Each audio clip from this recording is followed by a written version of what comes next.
random people never met before. I was there like just in my panties, just in my bra, with this dress like above my head, like some sort of weird headgear I had on.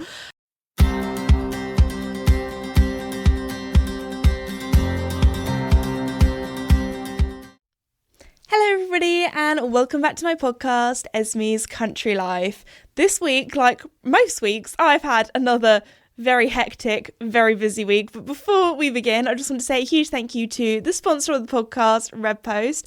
As you guys know, Red Post is an equestrian and country store based in the UK, but they also ship all over the world. And I thought I would let you know about their new starter kits, which is really cool. So if you're starting riding, it can be a bit overwhelming, needing to know what you need. So with Red Post starter kits, all you have to do is enter in your information. So what size you are in helmets, boots, breeches, tops, that kind of thing, and then you put in like your favourite colours or what colours you'd prefer things to be in, and then Red Post can get everything together for you and help you out. Also, they do starter kits for your first horse or your first pony, which is really exciting too. So if you want to check them out, be sure to head to redpostequestrian.co.uk. So anyway, yeah, this week has been a busy one. I actually had, I don't even know how to say this, but me and Joey kind of accidentally ended up being in the middle of a running race. So I thought I would start with that. So in my village, I don't know if this is like every village does this or if it's just mine, but our village seems to be a place of quite a lot of like sport events. Like every now and again there'll be like a cycling event and there'll be people that will just like cycle through the village in like a cycling race, or there'll be like running races, or maybe even like triathlons. Anyway, active people things, and a lot of the time they use like the village hall as a base, or like the primary school or things like that. So anyway, there was a running race going on this particular day. I completely forgot that this was happening and thought, you know what, I'll take Joey on a lovely hack, a bit of a leg stretch. He's, had the day off before. I thought, nice hack to start the week, that'll be lovely.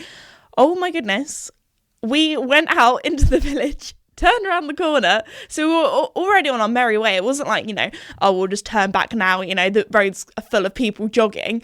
So anyway, we were on our way, and then I turned around the corner, I was like, oh, someone in a high vis, is like an accident happened or something? No, it was the marshals for the race. And then there were all these people jogging, and Joey was like, what on earth is going on? And now sometimes actually I go for a hack with either my boyfriend or my dad. Sometimes actually with my boyfriend, normally he runs the whole way. With my dad, he's very good. He does do a little jog, a little bit of a jog, a little bit of a walk, depending on if we're trotting or not. So anyway, normally when Joey sees somebody running, he's like, oh, let's go for a run. So he saw all these people running in the distance away from him, and he was like, oh, I need to be with the herd, I need to catch up. So there was just like this running race, me in the middle with my dad, me on Joey, and Joey just being like, this is great fun. Luckily we weren't going too long until we could go onto the footpath or onto the bridle path, and get away from all the people. But for a while Joey was pumped. He was like, let's go guys, where are we running to? Oh yeah. So that was quite funny. There was actually once, oh my gosh, I completely forgot about this. We were hacking in the winter, and quite often my dad comes along with me on his bike, and he cycles, and I'm obviously on Joey or Casper. This time around, I was on Joey, and there was this guy on a bike wearing the exact same high vis as my dad, like this bright yellow one, and this guy cycled past, zoomed off into the distance, and Joey didn't realise because my dad was behind us, so Joey made this really distressed, like, I don't even know how to describe it. If you've heard a horse make this noise before, you know what I mean, but it was almost like a cry, or like a shriek. Like, he just kind of started crying, and then started like trotting on the spot, being like, Mum, please, Dad's gone away, like I need to catch up with him, like I'm being left on my own, like that kind of thing. And then Dad came round on the outside of us, was like, don't worry Joey, I'm here, that's not me, I'm here, I haven't abandoned you.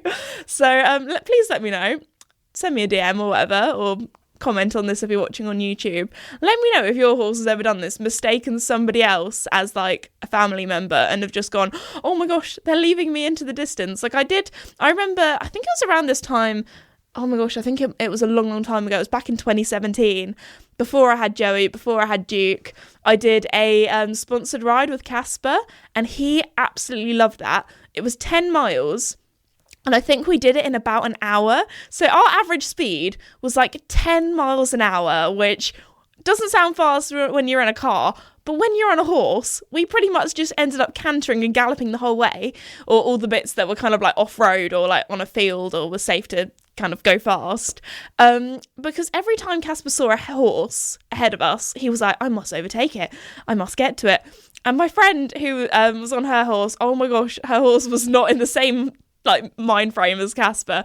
She was like, oh, I'm so tired, please, like not another canter. So oh, okay, I'll have to like keep up with Casper. But poor little horsey that was with Casper trying to keep up, and Casper was just on one. He was like, let's go, we're going, zoomies, I need to overtake everyone. So there we go. I remember the next day, like my arms just like aching. I felt like I'd like done a proper arm workout, because the whole time I was like holding on for dear life, being like, Casper, please don't be too wild. So yeah, I feel like he would love that again. I mean, he's been hacking with my friend that I've told you about, and he's loved that. Went for a little trot, and I mean, the horse that we were with was like 17 something, and Casper's just 15 hands, like he's pushing 15 hands. So anyway, they were trotting, we were cantering to keep up with Casper's little legs. But no, that was good fun. That was the story about how Joey and I kind of accidentally was in the middle of a running race. So there we go. This week I have also been to Burghley, so that was a really lovely day out. This year I kind of went a little bit kind of under the radar. I feel like I haven't been to Burghley since, I think it was 2019. I haven't been since the pandemic, so it's been a while. The last couple of years I've been doing stuff for Blenheim. So it was good to be back at Burghley. And I went on the Thursday, so I feel like that's kind of like the quietest day to go, because it's like dressage day, it's cross country. I don't know if I go to like a big event on cross country day again, because I really enjoyed going on the Thursday. Like cross country day, I just feel like sometimes it's just a bit too busy. I feel like if you go on cross country day, you also need to go on another day, because cross country day, like, I feel like it's kind of like a mission, because to get around the whole course while all the horses are still going, I feel like my method back before I did YouTube, when I used to go to cross country days to events, it would be like, okay, start halfway through the course, because most people kind of start from the beginning and go round. So what you want to do is when cross country starts, you want to be like the other side. You want to be far away from all the people so you can see all the fences. Also, the water jumps always probably the most popular, so they're the ones where there are some people and they are prepared. Like, it is a military operation. They make their base, they make their like base camp, they have their picnic blanket, they have their chairs, they have everything. There was one family actually I saw which was really cool. In the back of their car, they had like a full-on like table and chairs that they got out. There's like always someone like cooking up a fry up in the morning. Like, these people, like, they are dedicated. They are there. So yeah, I feel like where the water jumps are probably where the most people want to be, or most people want to watch. That's where it's like you kind of have to stand behind a few people to watch it. So there are people, that get early and just sit there all day.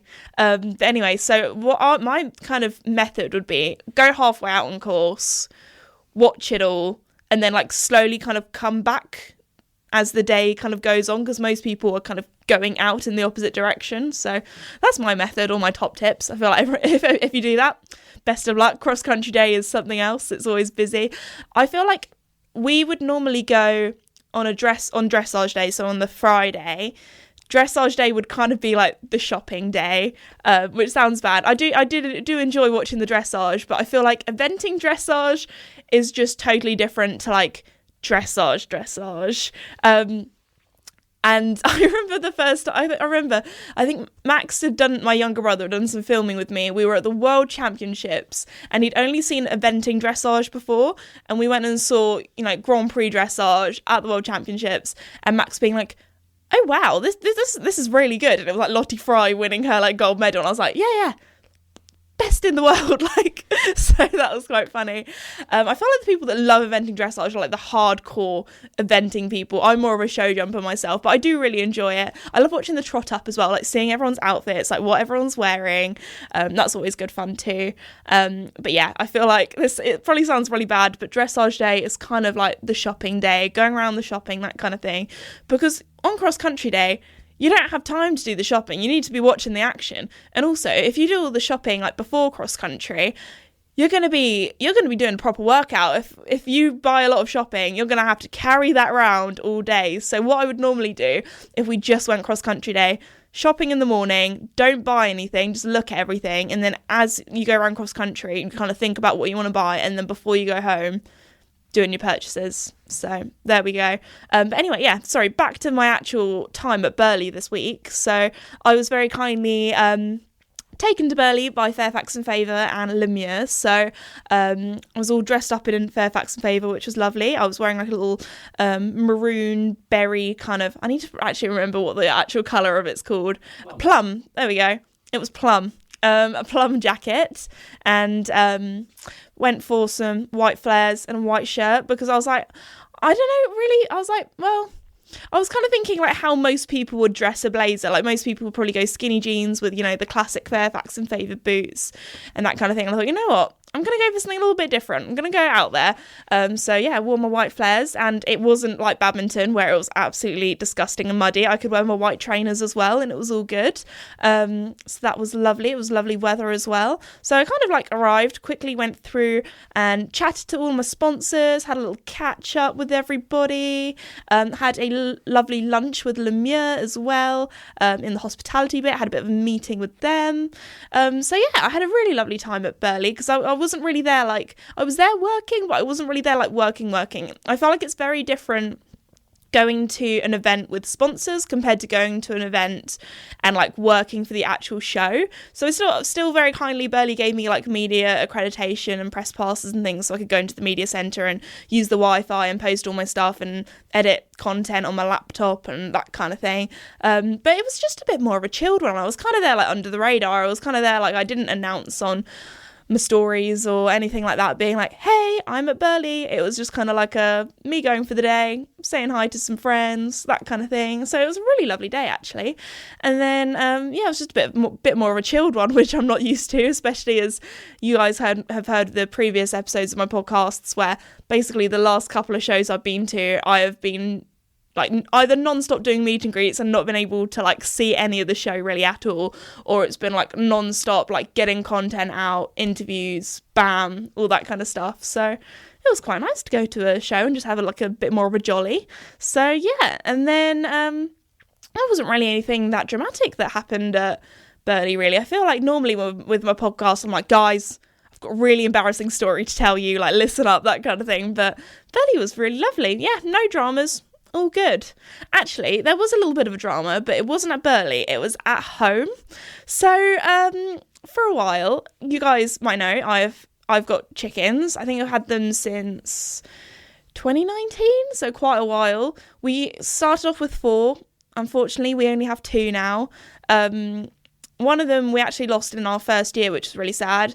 Both of them that we've lost haven't been from like chicken neglect or anything like that. Like often you hear stories of people who have chickens, then unfortunately the fox comes along, and I mean the foxes nowadays, they're pretty crafty. Like they will find a way.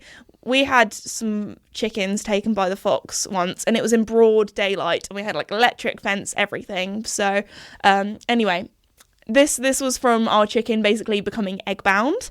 I will spare you the gory details on that, but basically, yeah, they became egg bound.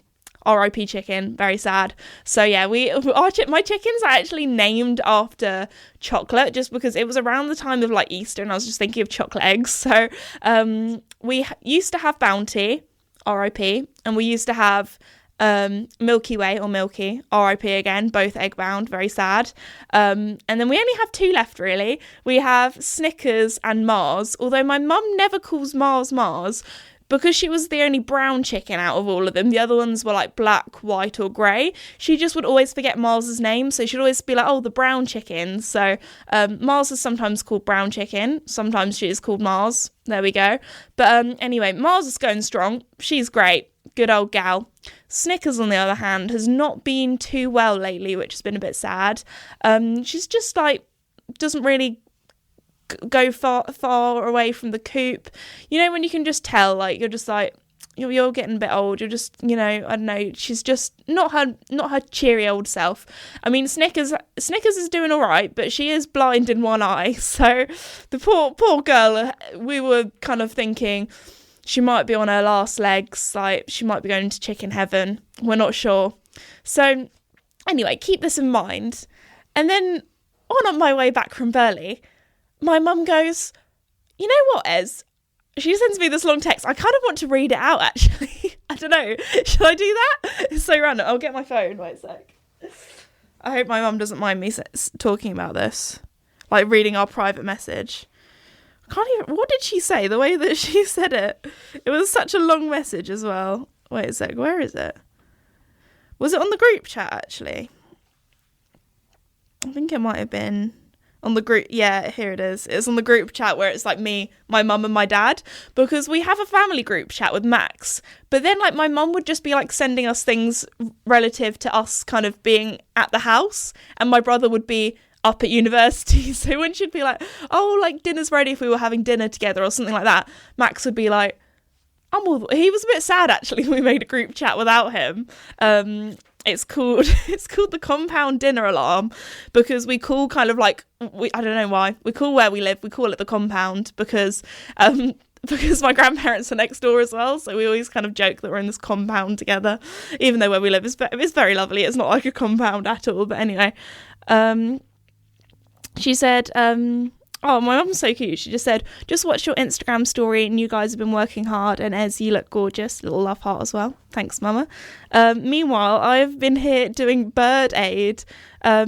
I could hear trauma coming from the chickens and thought Snickers was dying. But no, there is life in the old girl yet. She had an adolescent crow pinned down with her foot. In fact, it appeared to be stuck in her foot somehow, and Brown Chicken was attacking it. I helped it escape from the mad, vicious egg ladies. And then she sent me a picture of this poor crow who does not look very well. And then, yeah, she sent a message a little bit later being like, she thinks the crow's dead. So we have literally gone from Snickers is on her last legs, she's a bit of an old, frail lady now, to my chicken is now a vicious killer. I didn't even know that was possible. Like, how did that even happen? Like, every now and again, the crows do, or would, come near the chickens, maybe get a bit of their corn or their layers pellets or something like that.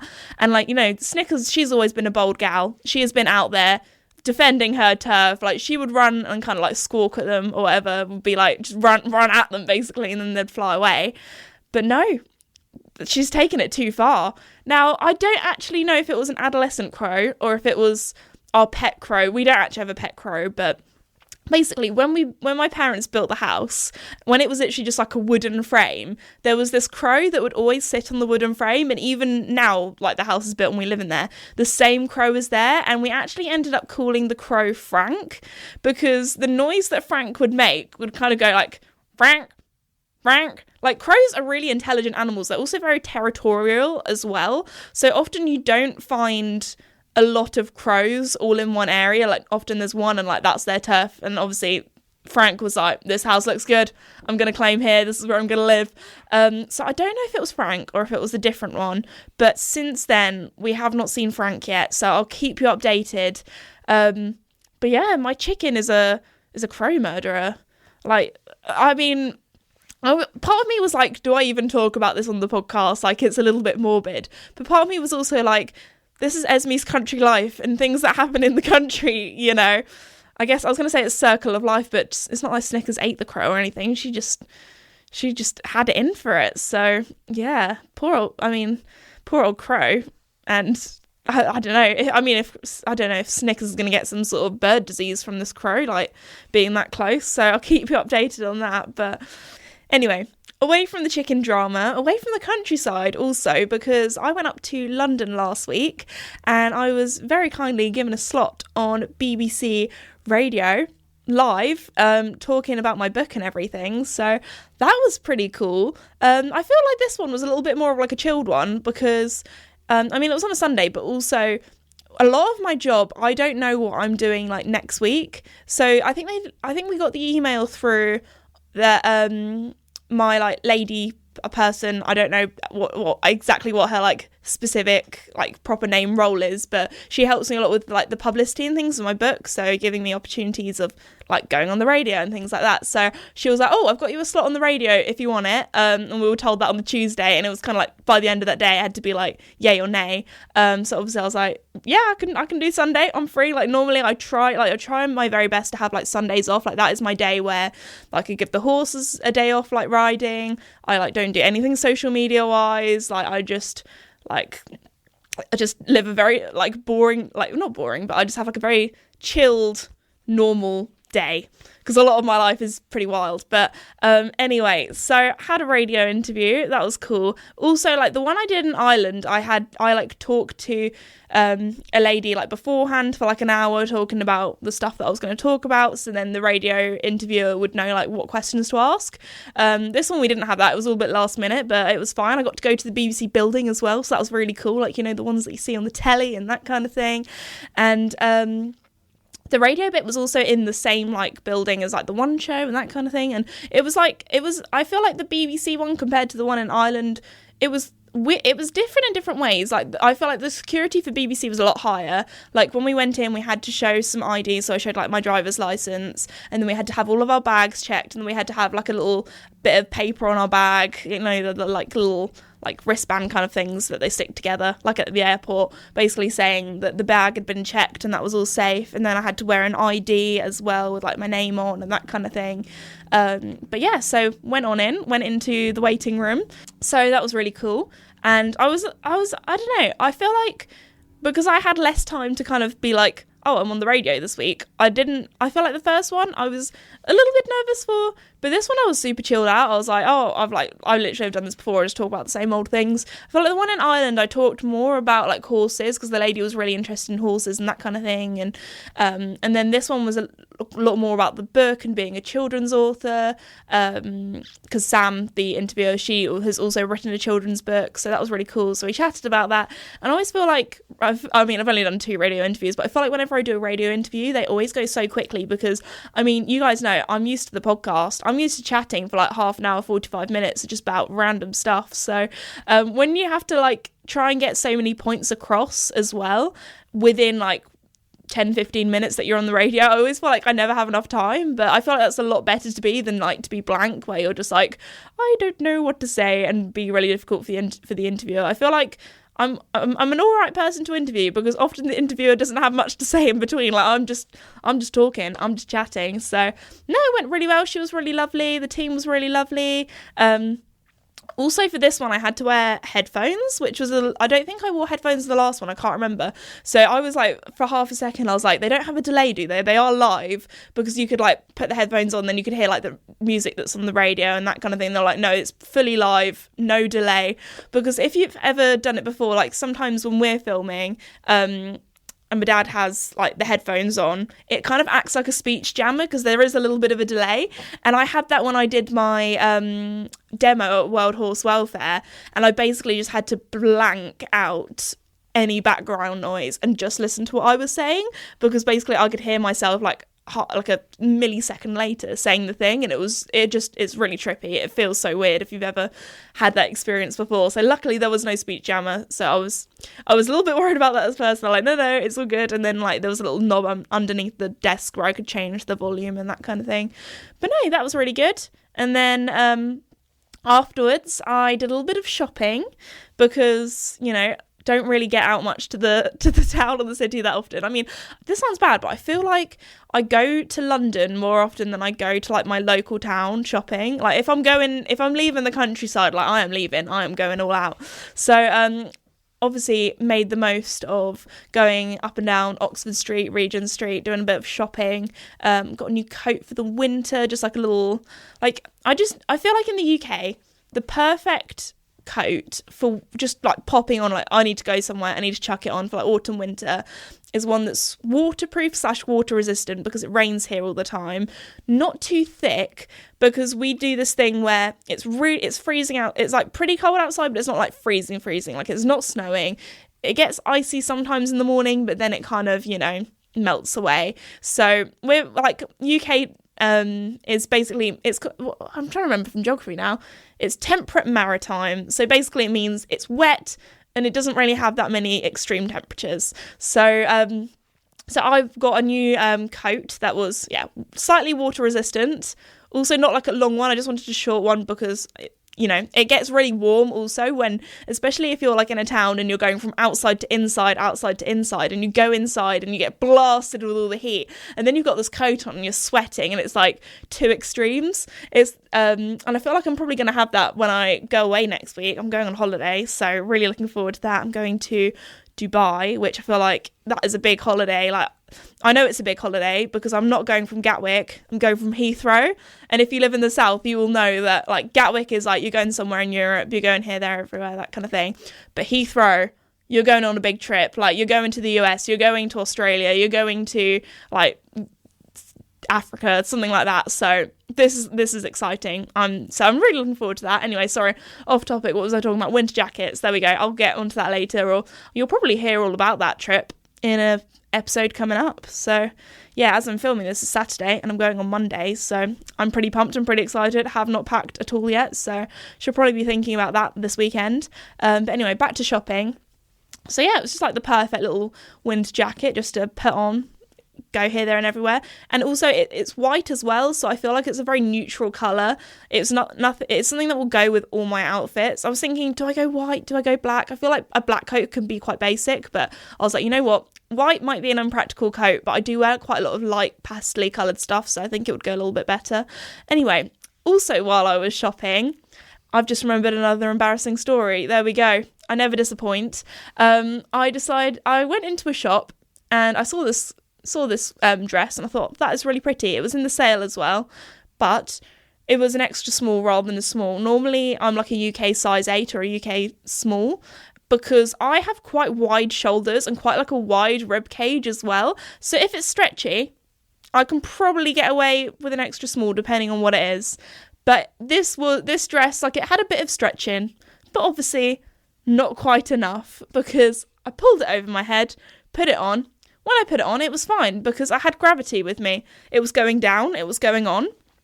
I got my arms through and I thought, this is nice, but it just doesn't quite sit right on me. I just don't think it suits me. Or I just thought, you know what? It's not giving me that feeling. Like, please tell me I'm not the only one. When you go shopping, you try something on. Like, before I buy something, it needs to give me the feeling. You know, the feeling where you're like, oh my gosh, I love this. This is amazing. Like, if it's just like, oh yeah, it's nice, but it doesn't give you the feeling, I'm like, no, it's not the one. Like, that kind of thing. So anyway, I thought, okay, time to take it off. I tried to pull it over my head. I could not get it off. There was a really lovely lady and her daughter, who I think her daughter was quite young. She was probably like 11 or 12, so they were having a cute little mother-daughter shopping date, and like I could hear them because the daughter would come out and like show her mum like what she was wearing. The mum would be like, oh, that was so cute. Like, it was such a wholesome moment. And then there was me in the cubicle next door, for my life trying to get this dress off, and I just thought, oh my gosh, like I could hear, you know when you can hear the fabric and it goes, and I was like, oh no, I'm gonna rip it. I'm gonna have to buy it. I'm gonna be a criminal. I'm gonna like damage property. Like, oh my gosh. So I was oddly freaking out, but oddly calm at the same time. And the first thing in my mind was like, oh, it's fine. I'll just go outside and ask the mum to pull it off me. Random people, never met before. I was there like just in my panties, just in my bra, with this dress like above my head, like some sort of weird headgear I had on. And so I was so tempted to go out, and then I poked my head through. They'd gone. They weren't there anymore. They'd left.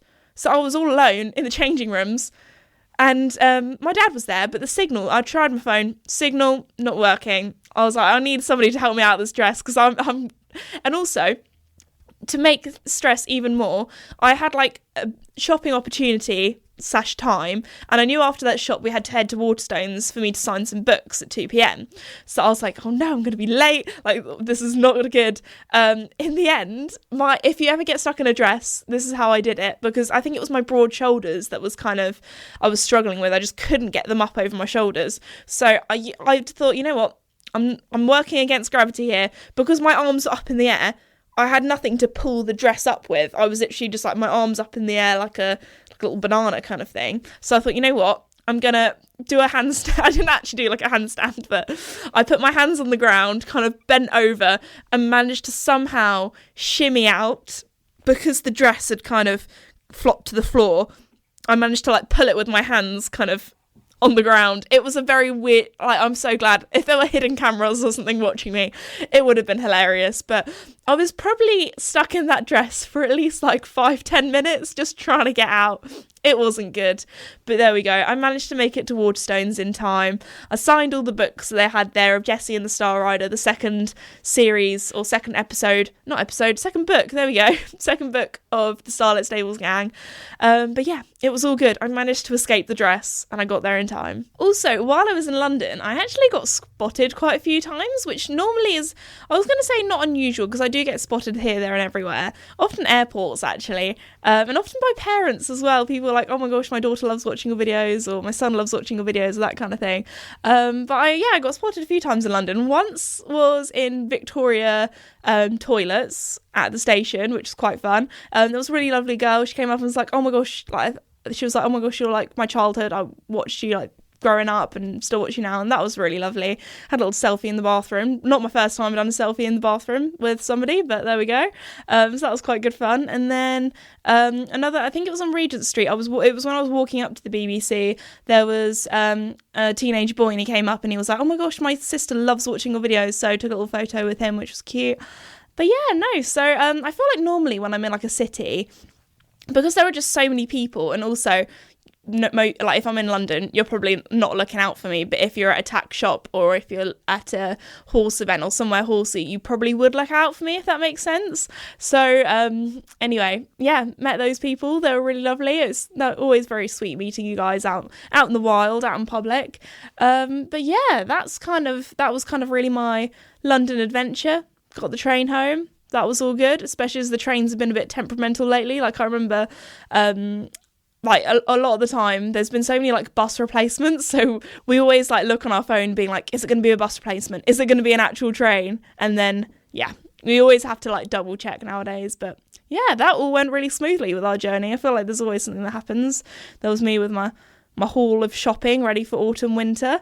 But yeah, that was pretty much it really. So had a really lovely time in London. Also, as I said before, I'm going on holiday next week, and I think this might be my first ever break from the podcast, because I mean, I'm going to be away. I mean, I just think, you know what, it's been busy. I'd rather not do an episode that's like a little bit boring. I'd rather, you know, go on my holiday, have a relax. Also, because yeah, I feel like I haven't been on like a broad holiday in a while actually, so I'm looking forward to it. Like, this is a big holiday that me and my boyfriend have been looking forward to for a while, because this summer has been hectic. It has been wild. I don't like saying that I've worked hard, but I have. I think my dad can confirm that there have been many sleepless nights / long days / very, very early mornings. So I'm just looking forward to like just a week of relaxation. I feel like when you do social media as a job, or sometimes even just owning horses, I feel like every now and again you just need to have a week away, a week off, and just chill. Because if not, I've got to the stage where I'm like, I feel like I'm all good, and I'll be all good after my holiday, but I'm getting to the stage where I'm just starting to burn out a bit. I'm just starting to get to the stage where I'm like, yeah, you know what? I could really do with a holiday right now. So yeah, I will, next week there will be no podcast, unfortunately. Very, very sorry to say that, but there'll still be a YouTube video, and I can tell you all about my adventures and what I get up to on my holiday, on my hollybobs. Do people say that in like different countries, or is that just like a UK thing when people say your hollybobs? I mean, most people say vacation, don't they? Holiday is like Christmas and Halloween and Easter and stuff, isn't it?